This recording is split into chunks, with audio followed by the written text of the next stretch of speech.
Hoy tenemos mucha plancha, tengo que hacer un triple trasplante, cada uno de ellos con un motivo. Y he pensado en grabarlo porque era una muy buena idea para que veáis cómo hago estos trasplantes, para que conozcáis los diferentes motivos que hay detrás de cada uno de ellos y para que así también durante el proceso pues sepáis más sobre cómo elaborar vuestras mezclas de sustratos o mejor, qué debería tener un buen sustrato y qué elementos son estructurales para que sea pues un lugar propicio y adecuado para que la planta se desarrolle de forma idónea.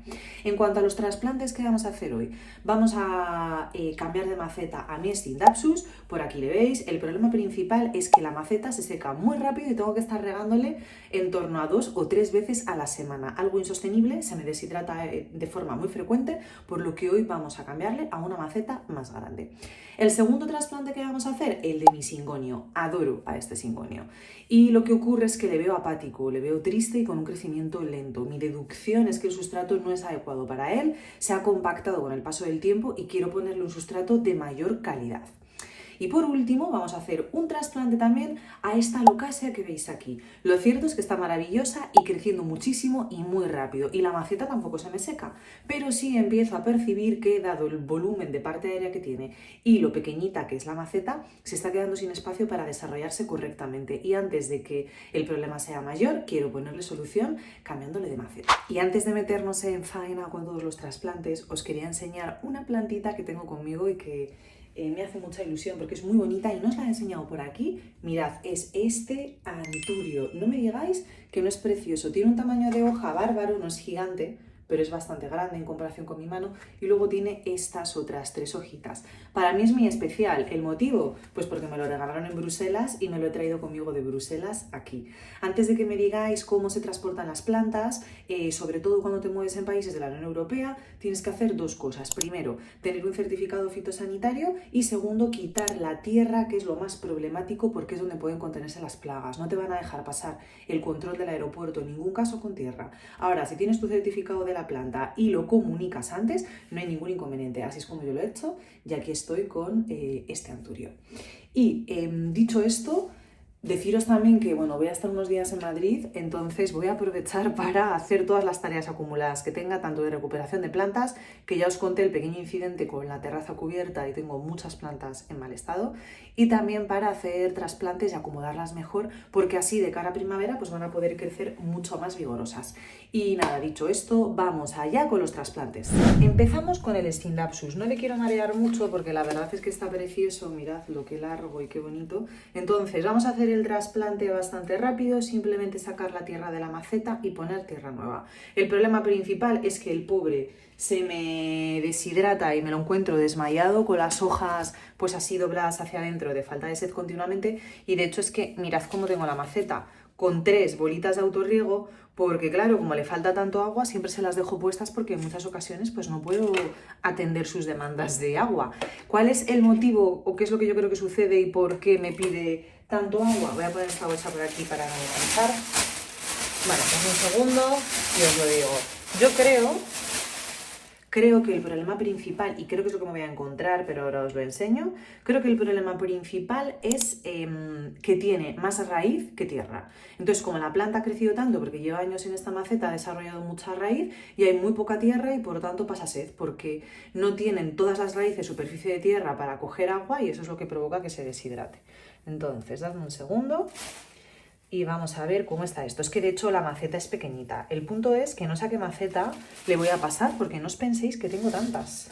Vale, pues para mi sorpresa no tenemos mucha raíz. Sin embargo, esto es lo bueno que tiene hacer los trasplantes porque es donde confirmas las hipótesis. Mirad. A ver si lo hago sin pringar. Si os fijáis, no tenemos una excesiva raíz, no tiene muchas raíces, pero sí veo un sustrato con muchísima perlita, ¿lo estáis viendo? Quizá puse demasiada y eso está provocando pues, que se me seque mucho porque drena en exceso. Lo que voy a hacer va a ser quitarle ese sustrato y ponerle el sustrato de Sibotánica para aráceas, que ya sabéis que me gusta mucho este, que estoy bastante contenta, y con este sustrato le voy a pasar también a una maceta más grande para que pueda crecer mejor. No mucho más grande, porque si os dais cuenta, mirad, tiene muy poquita raíz. Ahora voy a limpiar un poquito para que veamos, por aquí tiene más, pero tampoco tiene mucha raíz. Ahí lo estáis viendo, no era un problema de volumen, creo más bien que es un problema de que había demasiada perlita. Otra de las cosas que me preguntáis bastante, voy a aprovechar para resolver mientras hago este trasplante, es sobre la composición del sustrato. En el anterior vídeo donde os enseñaba, bueno, pues cómo iba a cambiar, cómo iba a repoblar una de las macetas de mis begonias maculatas, alguien me preguntó, ¿pero cuál es la proporción que usas? Pues os voy a dar las claves para que vosotros podáis hacer esa proporción como mejor os vaya. Un sustrato siempre tiene que tener 3 elementos. Primero, una base orgánica. Esa base orgánica va a ser la que retenga el agua y nutra a la planta. La base orgánica puede ser bien fibra de coco o puede ser bien, por ejemplo, turba negra o el sustrato universal, que es donde solemos comprar la turba. Además de esta base orgánica, vamos a tener que tener un componente estructural. El objetivo de este componente estructural es facilitar aireación, drenaje y mejorar la estructura del suelo. ¿Cuáles son ejemplos de estos componentes estructurales? Pues por ejemplo la perlita, que al ser como piedrecitas chiquitinas va a hacer que drene mejor el agua y va a provocar espacios de aire en el sustrato, lo que es muy beneficioso. La arlita también podría funcionar, pero es más pesada y más grande. Y incluso la corteza de pino también nos podría funcionar como componente estructural porque va a dar aire a esa maceta y va a facilitar el drenaje. Entonces, estos componentes estructurales tendremos que añadirlos en función de las necesidades de nuestra planta. Por ejemplo, tenemos para dar aireación y drenaje, que son los que hemos comentado, pero si quisiésemos, porque nuestra planta es tropical, una calatea, dar un elemento extra de hidratación, pues podríamos recurrir, por ejemplo, a la vermiculita, que hace que el sustrato se mantenga más húmedo. Y luego, por último, vamos a utilizar otro tipo de aditivos específicos, como por ejemplo son los fertilizantes. Pues igual vas a querer meter humus de lombriz o vas a querer meter guano. Estos son los 3 elementos que tiene que tener tu sustrato, que los irás balanceando en función de las necesidades de tu planta. Aproximadamente esa base orgánica tiene que tener pues un 50% o 60% del componente total del sustrato tiene que ser la base orgánica. El componente estructural pues tendrá que ser un 20 o un 30% y el aditivo específico, que es el fertilizante, el humus o el abono que queramos utilizar, entre un 5 y un 10%. Esos serían como los balances equilibrados para tener un sustrato con una buena estructura y sobre todo que retenga agua y que le dé nutrientes a nuestras plantas. Es posible que me llaméis exagerada y lo admitiré si lo hacéis, pero creo que voy a pasar el Scindapsus a esta maceta. Es de esta maceta a esta. Como veis, el tamaño es... ¡Uy! Me lleno de tierra. El tamaño es significativamente más grande de la nueva maceta a la que le voy a pasar. ¿Motivos por los que no le quiero dejar en su maceta actual? Porque es verdad que aunque no tiene un problema de exceso de raíces, mirad, sí tiene bastantes y creo que esa maceta antes o después se le va a quedar bastante corta. De hecho, perdonad, pero mirad qué suelto está este sustrato. ¿Os acordáis del de la maculata que se pegaba? Pues este todo lo contrario, enseguida sale. Yo creo que me pasé con la aireación de este sustrato. Está demasiado suelto. Y creo que eso es lo que hace que pase tanta sed. Entonces vamos a darle más estructura al suelo para que, bueno, pues hidrate mejor. Vamos a ponerle componentes que le ayuden a hidratarse mejor. El caso es que creo que esta maceta se le va a quedar pequeña en poquito tiempo y me voy a arriesgar a pasarle a esta. El motivo también es porque a veces la planta me vuelca del peso de los tallos, y como habéis visto que están largos, y me quedo más tranquila con una maceta que pese más. ¿Cuáles son los riesgos que tengo de pasarlo aquí? Otra vez me estoy poniendo fina, dadme un segundo, que voy a echar la tierra. Los problemas que puedo tener por pasarle a esta maceta básicamente es pudrición. Que riegue de más porque voy a esperar a que drene, esto va a estar muy mojado porque tiene mucha superficie de tierra y mi planta pues se va a ahogar porque va a decir, pues si tengo tierra por todos los sitios y no alcanzo toda esta tierra que tengo. Entonces voy a pasarlo aquí, pero siendo muy prudente con los riegos, de sabiendas de que no me puedo pasar y exceder porque puedo pudrir la planta. Así que nada, ¿qué es lo que voy a hacer? Directamente voy a echar esta tierra en la maceta, no voy a quitar esta tierra que tiene la planta pegada porque no la quiero estresar, la voy a mantener. Además es el mismo sustrato, se trata de un sustrato para aráceas, lo que pasa es que tiene mucha perlita, el que le voy a poner tiene un poquito menos, por lo que creo que podrá funcionar bien. Así que nada, voy a ello y os enseño el resultado. Por cierto, para el agujero de drenaje, que en este caso es muy grande, podéis utilizar una malla, esta es del saco de las patatas, o venden rejillas de plástico también, por ejemplo, en Amazon, que son precisamente para esos agujeros de drenaje que también las podéis poner. Pero yo en este caso, la malla de plástico la tengo en la terraza, hace un frío horrible, estamos a menos 4 grados, no pienso salir ahí fuera y he recortado este trocito del saco de patatas. Con esto sigo. Bueno, pues ya he terminado el trasplante, aquí veis la maceta que tenía antes, la nueva maceta que va a tener ahora mismo. así estáis viendo cómo han quedado los tallos. Lo que os comentaba, creo que mi error con esta planta, yo pensaba que iba a tener mucha raíz y el caso es que no tiene tanta. El problema era que tenía mucha perlita, igual eso estaba haciendo que drenara demasiado. ¿Sabéis lo que he hecho para que retenga más agua? Ponerle un poquitín de humus de lombriz. El humus de lombriz es un material compacto y fino al mismo tiempo, que lo que ocurre es que retiene mucho el agua, pero que si usas mucho pues tiende a compactar el sustrato. Entonces tenéis que echarlo en poquitas proporciones. Yo lo he echado, espero que ayude a retener un poquito más el agua y que a esta señorita siga creciendo así de bonita y que me aguante, por supuesto, la maceta mojada más tiempo, porque esa situación de ponerle las bolas de riego era insostenible. Así que confío en que ahora se pueda desarrollar mejor.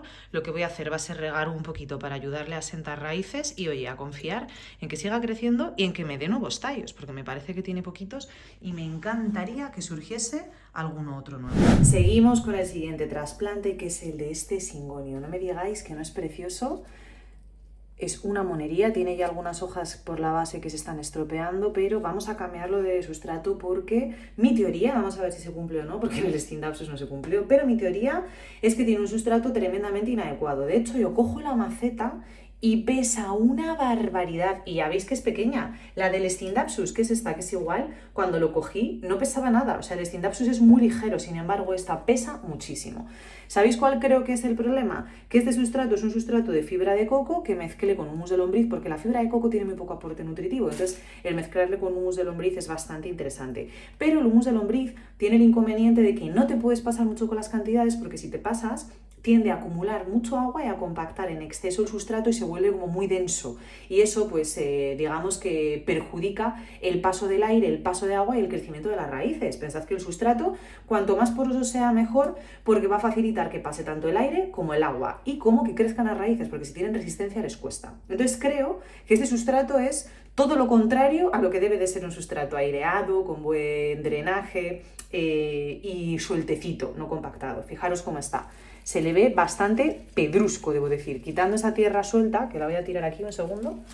Fijaros, creo que me pasa como en la begonia, quitando esa tierra suelta, este sustrato es un pedrusco, no cae.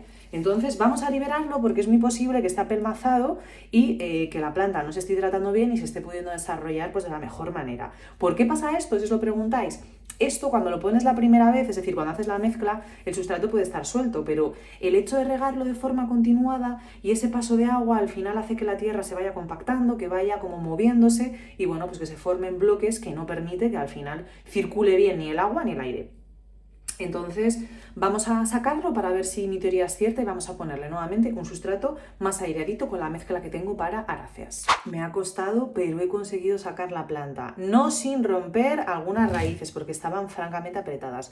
Voy a limpiar esto para que podamos ver un poco las raíces, y porque como voy a poner otro sustrato completamente diferente, es bueno quitarlo todo. Es decir, este sustrato que tiene ahora mismo la planta que estáis viendo aquí es fibra de coco y yo le voy a poner en sustrato universal con un poquito de corteza de pino y con perlita. ¿Qué pasa si no quito este sustrato, esa bola que tenía, y lo plantara directamente? Pues como tienen diferentes retenciones de agua, esos dos sustratos, podría ser que en el centro de las raíces, que está la fibra de coco, quedase súper encharcado, los cercos de alrededor que tienen el nuevo sustrato que he puesto, que es universal, estuviesen secos, eso me lleve a mí a malinterpretar el estado de la tierra y a que riegue de más, sin darme cuenta de que al final todo el cogollo central de raíces de la planta está sobre fibra de coco, que retiene más el agua que el sustrato universal. Entonces, por eso, cuando vas a poner sustratos que reaccionan de forma diferente al agua, porque retienen más o porque retienen menos, es recomendable quitarlos, no por nada, que no pasaría nada si no los quitas, pero es recomendable porque te puede llevar a malinterpretar el estado de tu planta, ¿vale? Y aquí estáis viendo los singonios, de hecho son dos. Qué pedazo de raíces tiene el singonio en comparación con el Stendapsus, ¿verdad? Fijaros, se les ven muy sanas porque están todas blanquitas, no tiene ningún problema de pudrición de raíces ni nada. Creo que simplemente la planta estaba encontrando problemas para desarrollarse en su maceta. Entonces, vamos a ponerle un nuevo sustrato. No voy a cambiarle de maceta, yo creo que está... No, igual sí, ahora tengo dudas. Nada, yo creo que le voy a mantener en esta maceta que tiene, que es buen tamaño, va a tener espacio para crecer, y vamos a ponerles un nuevo sustrato. Y luego le vamos a limpiar algunas hojitas como estas, las voy a cortar. A mí me duele horrores cortarlas, pero se las voy a cortar. Y fijaros qué hojas más bonitas tiene. Esta es nueva, es la última que he dado, mirad qué preciosidad. Son monísimas. Lo que pasa es que lo tenía de una forma que no lucía nada, pero este es un singonio precioso. Así que voy a preparar la maceta y os enseño el resultado. Ya he vaciado la maceta y simplemente os quería enseñar que en este caso, como veis, puse una de esas rejillas de plástico que se venden, que es como un rollo, como si fuese un rollo de papel albal, pues de estos plásticos para el fondo de la maceta, que luego lo engancho con 2 alambres, que ya lo tenía en la maceta, ¿eh? Entonces, bueno, para que veáis los 2 sistemas para solucionar el tema de los agujeros de drenaje en el fondo. Y nada, voy a rellenar simplemente, lo que voy a hacer va a ser colocar las plantas y cubrir con tierra. Con mi mezcla que ya está preparada, es lo que voy a hacer. Si tú no tuvieses una mezcla preparada y te la quieres hacer, podrías utilizar, por si te sirve, o yo lo que haría sería poner una base orgánica de un 60% aprox de sustrato universal, que funciona muy bien. Como componente estructural pondría perlita, aproximadamente un 30%. Y luego, como añadido para que la planta tenga nutrientes y pueda crecer bien, pondría un 10% de humus de lombriz. De esta forma ya tienes un sustrato que va a retener agua, que va a liberar nutrientes y que además va a facilitar la aireación y el drenaje gracias a la perlita. Y nada, voy a terminar y os enseño el resultado. Pues ya tenemos otro trasplante terminado y aquí está el singonio. Como habréis notado, imagino, lo que he hecho ha sido separarlos. He plantado uno en cada maceta, cosa que no debería haber hecho porque me ocupa más espacio, pero lo he creído conveniente para que la planta se desarrolle mejor. ¿Veis esas hojitas que están ahí amarillas? Ahora las voy a cortar, pero bueno, están en bastante, o sea, a ver... Es verdad que tiene hojillas estropeadas, pero es normal porque son las de la base, pero están en bastante buen estado. Entonces voy a colocar uno en la estantería y otro debajo de una luz de cultivo, así voy a ver las diferencias de crecimiento entre uno y otro. Voy a limpiarles esas hojitas, es que ahora no tengo la tijera a mano, pero voy a quitar estas hojitas que están estropeadas. Cuando os pase esto, que se estropean hojas en la base, no le deis ninguna importancia, porque al final son hojas que llevan años en vuestras plantas, porque las de la base son las más antiguas y es normal, tienen que perecer para dar lugar a nuevas hojas. Así que nada, singonios listos y vamos a continuar con el último, que es el de la Locasea, y esta tiene historia. Pues por aquí os enseño el último trasplante que vamos a hacer hoy, que es el de esta Locasea que estáis viendo. Yo tenía una Locasea gigante que le entró araña roja y la perdí prácticamente por completo, se quedó sin hojas. Bueno, es que de hecho las últimas decidí cortarlas yo directamente porque estaban más blancas de tanta araña que verdes. Total, en el tronco de la Locasea corté un trocito y decidí ponerlo en esta maceta, apoyado, y puse una cúpula encima. Y dije, si sale algo, fenomenal, y si no sale, pues nada. ¿Qué fue lo que ocurrió? Pues que prendió esta pedazo de maravilla de Locasea y lleva desde entonces, que yo creo que eso lo haría en septiembre del año pasado, lleva desde entonces aquí y creo que ha llegado el momento de cambiarle una maceta más idónea. Esta maceta nunca me ha gustado en exceso porque... Uy, mirad, esto... aprovecho para enseñaroslo. Esta era parte del rizoma que planté, ¿lo veis? Que ya se ha secado, que cuando va creciendo la Locasea hacia arriba en su tronco, tiene como este rizoma del que van saliendo las nuevas hojas. Pues esto fue lo que planté. El caso es que esta maceta a mí nunca me ha gustado porque es como de autorriego, es una de Ikea que me venía con una planta que me regalaron y aquí debe de tener como el depósito, por tanto tiene muy poquito espacio para que la planta crezca. Y claro, yo la planté aquí pensando que iba a quedar en nada o que saldría algo muy pequeño, pero en vistas de que ya está creciendo y fijaros el tamaño que está sacando, vamos a cambiarle, vamos a ponerle una maceta un poquito más apropiada para que se desarrolle con espacio, dignidad y me saque hojas más grandes, que esta es la última que ha sacado. Así que vamos a quitar todo esto que tiene y a ver qué nos encontramos aquí dentro. Esto sí que no me lo esperaba. Fijaros todo lo que estaba contenido en esa macetita. ¿Cuánta raíz tiene? Voy a recortarla un poquito y vamos a plantarla en una maceta, oye, pues más apropiada. Es que hasta esta me parece pequeña. Viendo toda la raíz que ha generado, sí, la tengo que recortar evidentemente y es que no sé si llevármela a una maceta directamente más grande. Es que no tengo. El siguiente tamaño más grande que tengo es este, que es exageradísimo. Vamos a hacerlo en esta. Y oye, quizá en primavera, si sigue creciendo, pues le pasamos a otra. Voy a cortar como por aquí esta parte de las raíces, quizá un poquito menos por aquí, para estimular nuevos crecimientos y para que se adapte mejor a su nueva maceta. Así que nada, vamos a hacerlo y fijaros por aquí. Tiene muchas más raíces creciendo. La verdad es que está súper saludable este esqueje de Alocasia. Está muy encorvado, como se nota hacia donde tengo la luz, está muy encorvado, lo voy a colocar junto con el singonio debajo de una luz de cultivo para que nazca más fuerte y para que le salgan hojas más grandes. Esta planta, su madre, tenía unas hojas como mi cabeza de grande, gigantescas. Y quiero que vuelva a recuperar ese estado. Y estoy convencida de que lo va a conseguir. Entonces tengo que facilitarle todo lo que necesita. Espacio para crecer, un buen sustrato para que tenga nutrientes y luz para que se desarrolle. Así que ahora voy a terminar de hacer el trasplante y os voy a enseñar dónde voy a colocar las plantas para que veáis que trato también de ubicarlas en sitios pues, que potencien su crecimiento. Pues ya estaría lista. Aquí le veis en su nueva maceta. Fijaros qué de hojas tiene, ¿eh? Es llamativo ver alocasias con tantas hojas porque normalmente suelen tener poquitas, pero esta tiene un montón. Se nota que ha estado muy a gusto y oye, vamos a ponerle ahora debajo de la luz de cultivo y entiendo que con este sustrato al que he añadido un extra de humus de lombriz porque estas plantas agradecen tener un suelo rico para seguir creciendo, pues espero que vaya para arriba y que crezca mucho más rápido. Así que lo que voy a hacer va a ser regarlas todo un poquito, ubicarlas en sus sitios y os lo enseño. Pues ya he colocado las plantas, aquí veis el Scindapsus, exactamente en el mismo sitio, pero con maceta más grande. Veremos cómo se va desarrollando. Y luego, por aquí tenemos también a uno de los cingonios, ahí lo estáis viendo, y aquí abajo a la alocasia asomando, justo enfrente de las luces de cultivo, por lo que yo creo que aquí estará bastante bien. Y el otro cingonio que nos falta por ubicar lo he colocado aquí, justo debajo de las luces de cultivo, con los anturios, que aquí los estáis viendo y de los que os haré actualización dentro de muy poquito. Y nada, esto es todo por el vídeo de hoy. Os mando un besazo enorme y nos vemos en el próximo.